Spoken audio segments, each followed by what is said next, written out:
Hey guys, Metal Viking 82 here, back to show off more plunder that I've acquired over the last little while.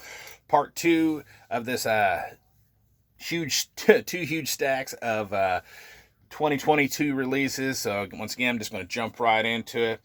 Starting things off, we have 6 Cents with Kings Today. Sorry, fighting the glare there.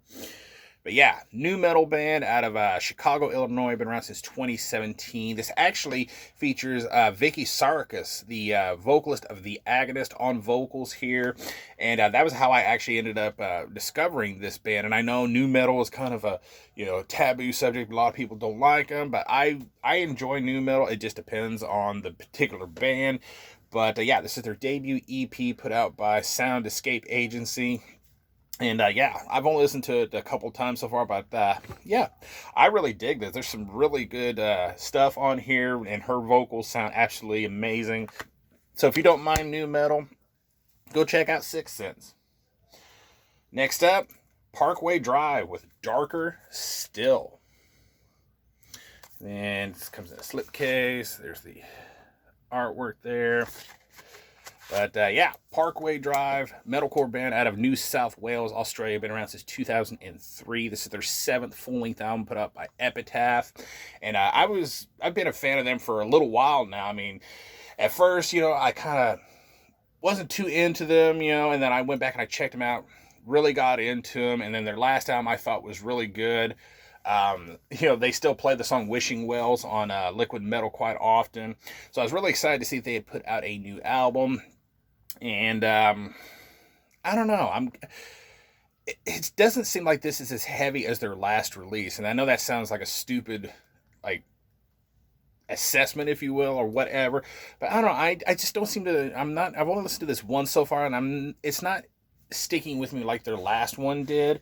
And like I said, I think it's because it just doesn't sound as heavy to me. But maybe further listens will change my mind. But so far, it's kind of for me. Next up, Miss May I, Curse of Existence. Metalcore band out of Troy, Ohio. Been around since 2006. This is their 7th full-length album put out by Sharp Tone Records. Only gotten to go through this one time so far, and I really dig it. The vocals on here sound so much more savage than I remember them. But yeah, really good album so far. So, of course, need some more time with it. This one, I was so excited when I got home yesterday, and this package was waiting for me. I got this and a couple others from Personal Records down in Mexico. I actually took a chance and ordered from there. Took a little while, but not as long as I was thinking it might, because you just never know with international shipping and everything. And I actually only went on the website because I was looking for at something else that somebody had posted a link to. And while I was there, I was like, oh, let me see if there's anything else that would make it worth actually making an order from here. And I saw this. I was like, holy shit, I didn't realize this actually had a CD release, because I have had the cassette for a while now. But this is Plasmodulated with their self-titled, or should I say with his self-titled, because this is a one-man project here.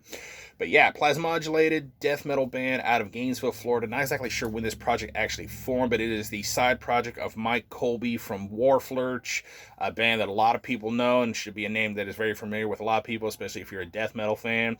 But this is his debut demo, originally put out by Gurgling Gore on tape, limited to 300 copies, which, like I said, I've had for a while. And then Personal Records, I guess, handled the CD version of this, and I really love the look of this CD, by the way. This out.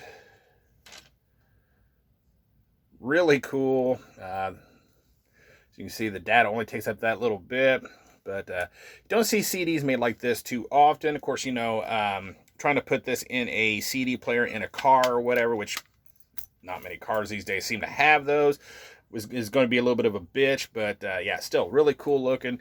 Great demo. If you've not heard it, go check it out. This one, I've seen Savard talking about this and posting about it on Facebook a lot, and I finally checked it out. Made an order from there recently, and this is one of the things that I picked up. This is Illusinus with The Machine. Again, sorry, I'm really trying to fight the glare with this kind of new angle. Or not really much of an angle, but this new way of kind of setting things up here. But yeah, Lucinous, death metal band out of Redwood City, California. Been around since 2007. This is their second EP overall, put out by Savard Records. Limited to 100 copies. And yeah, this is an absolute banger of an EP. I've only listened to it once, but man, it kicked my ass the minute I hit play. Definitely recommend checking them out. Next up, Fallujah with Imperion. Yeah, there we go. But yeah, Fallujah, progressive, technical death metal band out of San Francisco, California. Been around since 2007. This is their fifth full-length album overall, put out by Nuclear Blast, and is actually the first with their new vocalist, Kyle Schaefer. And honestly, their last vocalist seemed to be the big point of contention with people not liking their last album. But yeah, this new one, really good so far after only listening to it once. And I gotta say, I definitely do enjoy Kyle a lot more than their last one. I didn't mind his vocals per se, but yeah, Kyle definitely sounds like a much better fit for this band. Next up, Harlequin with Origin of Suffering. Yeah, death metal band out of Los Angeles, California. Been around since 2009. This is their second full-length album put out independently by the band themselves. And yeah, these ladies know how to make some seriously kick-ass death metal. I've loved pretty much everything that I've heard from them so far. So yeah, definitely worth checking out. Next up, Mortuous with Upon Desolation. Death metal band out of San Jose, California. Been around since 2009. This is their second full-length album put out by Carbonized Records. Just, well, obviously this year because it's a 2022 update. And holy shit, this thing whoops ass. I've spun it a couple different times and just absolutely solid death metal. I mean, these guys have yet to disappoint me. They only have, like I said, one other full-length album. And I do have a split with Skolix. And yeah, really solid band overall in this album. Definitely check this one out. I highly recommend it. Get my notes all situated here. All right.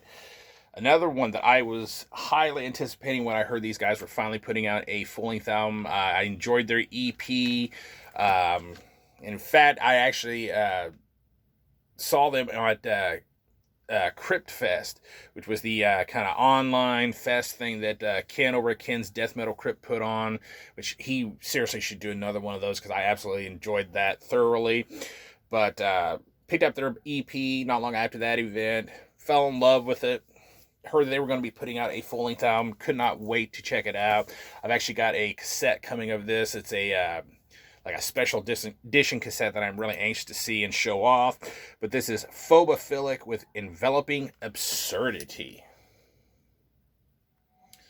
Yeah, death metal band out of Fargo, North Dakota. Been around since 2016. This is their debut full-length album, as I said, put out by Prosthetic Records. And again, this one here just absolutely whoops ass. I mean, these guys have not disappointed me yet, and this is seriously... This and definitely Mortuous are high contention to be on my year-end list for sure. Yeah, go check this out. That's all I can really say about it. It, yeah, kicks ass.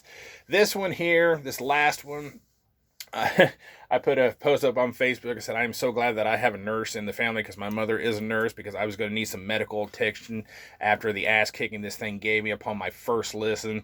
That is Tribal Gaze with The Nine Choirs. Death metal band out of Longview, Texas. Been around since 2020. This is their debut full-length album put out by Maggot Stomp. And holy shit, this thing is so fucking heavy. I mean, the riffs on here are just, I mean, oh. It's like you're listening to them. That's all you can do while you're listening to this, you know, in between getting your ass handed to you. It's just like, ooh. You mean, just so damn heavy. And some of the riffs actually remind me of like early Nile, like, you know, Black Seeds of Vengeance era Nile. Really good stuff. Another one that I highly recommend that you check out, but prepare for an ass whooping. So yeah, that is going to do it. Thank you guys so much for watching and subscribing, and until next time, stay brutal.